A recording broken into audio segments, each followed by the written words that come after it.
E a terceira etapa da elaboração do programa de gerenciamento de riscos consiste na etapa de análise preliminar de riscos.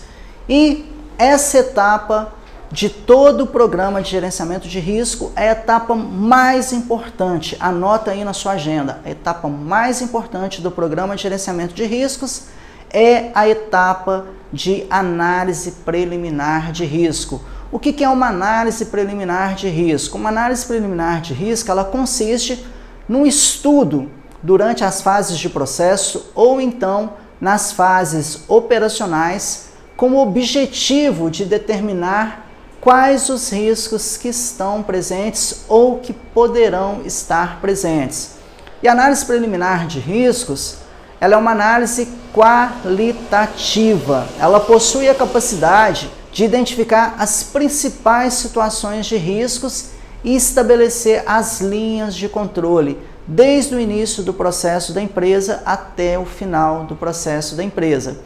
E geralmente, depois que você faz uma análise preliminar de risco, você precisa classificar o risco. Tem muitas empresas que classificam o risco como baixo, risco médio, risco alto, lembrando que essa etapa ela é toda qualitativa. Quando você estiver fazendo análise preliminar de risco, não importa se você está considerando o ruído do ar-condicionado, vai lá e coloca o ruído do ar-condicionado, porque nesse momento você não está preocupado em mensurar o risco, mas sim em levantar todos os riscos presentes no ambiente de trabalho.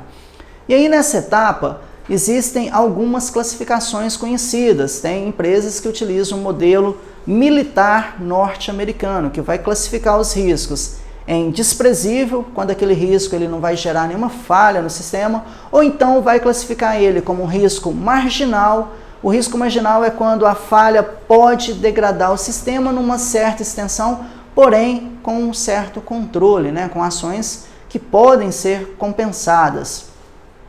Também tem a classificação que é nível de risco crítico, ou seja, esse risco ele pode sim degradar o sistema, causando dano, lesão, ou então pode resultar em um acidente. E tem um risco catastrófico também. O que seria o risco catastrófico?